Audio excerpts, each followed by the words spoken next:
In today's video, I'm going to teach you how to conduct a successful A/B test with emails in HubSpot. We'll walk through the entire process, ensuring you understand each step so you can confidently set up and execute your own tests in the future. So let's dive in. First things first, you'll want to log into your HubSpot account.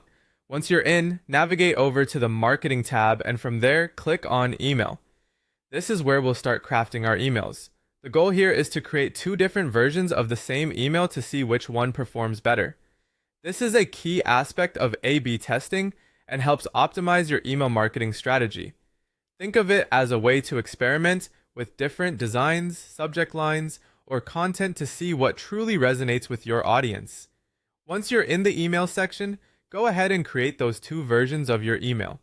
Remember, the changes between the two versions should be clear and purposeful, like altering the subject line, the call to action button, or even the email layout. This will allow you to see which specific element is influencing your recipient's engagement levels.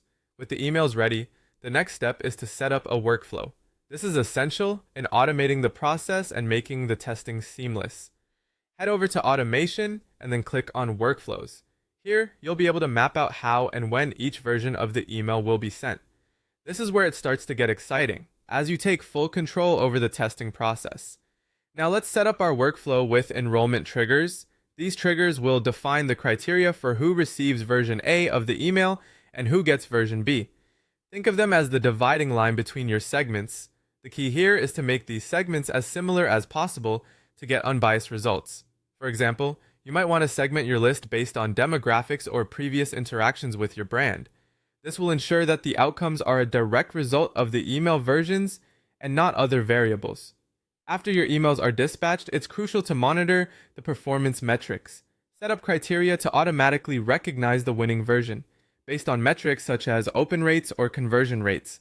Leveraging these conditions will ensure that your audience gets the best performing email version without any manual intervention on your part. Finally, once you have your results, take the time to analyze them. Understanding which version performed better and why gives you invaluable insights not only for your current campaign, but for optimizing future ones as well. Reflect on what worked and consider applying these findings to your broader email marketing strategy. And there you have it. You've just learned how to set up and execute an A/B test on HubSpot to improve your email marketing campaigns. By following these steps, you'll be well on your way to enhancing your engagement and reaching your marketing goals. Happy testing!